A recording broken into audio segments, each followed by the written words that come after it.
नमस्कार, न्यूज़ 18 का digital platform देख रहे हैं आप। मैं हूं विकास ब्रजेश सक्सेना। मध्य प्रदेश में 17 बच्चों की मौत के लिए जिम्मेदार जहरीले कोल्ड ड्रिफ्ट कफ सिरप बनाने वाली कंपनी श्री सन फार्मास्यूटिकल्स है, जो कि कफ सिरप कोल्ड ड्रिफ्ट की वजह से बच्चे जो हैं उन्होंने दम तोड़ा और मासूमों की संख्या अब लगातार बढ़ रही है। बीते 24 घंटों के आंकड़ों की बात कर लें तो मासूमों की मौत का यह आंकड़ा 20 तक पहुंच चुका है। 5 बच्चे अभी भी ऐसे हैं जो नागपुर में जिंदगी की जंग लड़ रहे हैं। ये कंपनी 14 सालों से तमिलनाडु के कांचीपुरम की एक जर्जर इमारत में बोरोटोक में काम कर रही थी। जब यहाँ मीडियाकर्मी पहुंचे और तस्वीरें आईं तो बेहद चौंकाने वाली थी। यहाँ दवाइयाँ बेहद अनहेल्दी तरीके से बिना किसी उचित सुविधाओं और नियम के पालन के बनाई जा रही थी।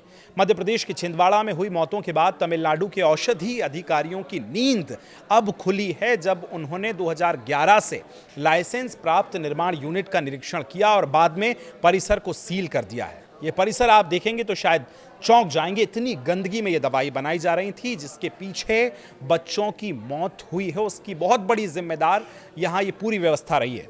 मध्य प्रदेश के औषधि नियंत्रक से पत्र मिलने के बाद एक दिन के बाद किए गए इस निरीक्षण में कच्चे माल की आपूर्ति से लेकर दवा निर्माण, परीक्षण, पैकिंग और हर स्तर पर 364 गंभीर और बड़े उल्लंघनों की पुष्टि हुई है। 364, और सोचिए वो भी बच्चों के सेंसिटिव मामले में। राज्य में लाइसेंसिंग और नियंत्रण प्राधिकरण ने 3 अक्टूबर को तमिलनाडु के औषधि नियंत्रण उप निदेशक एस गुरुवर्थी से फार्मा कंपनी को दवाओं के निर्माण, बिक्री और वितरण को रोकने का निर्देश दिया।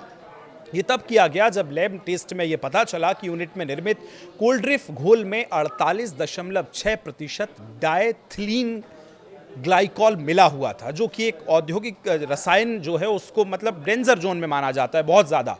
और जब इसकी पूरी जांच हुई तो उसके बाद कई सवाल इस पे खड़े हो रहे हैं कि इसकी जांच पहले क्यों नहीं की गई, जो निगलने पर खास तौर पर तीव्र गुर्दे की विफलता यानी किडनी पर सीधा असर ये करता है।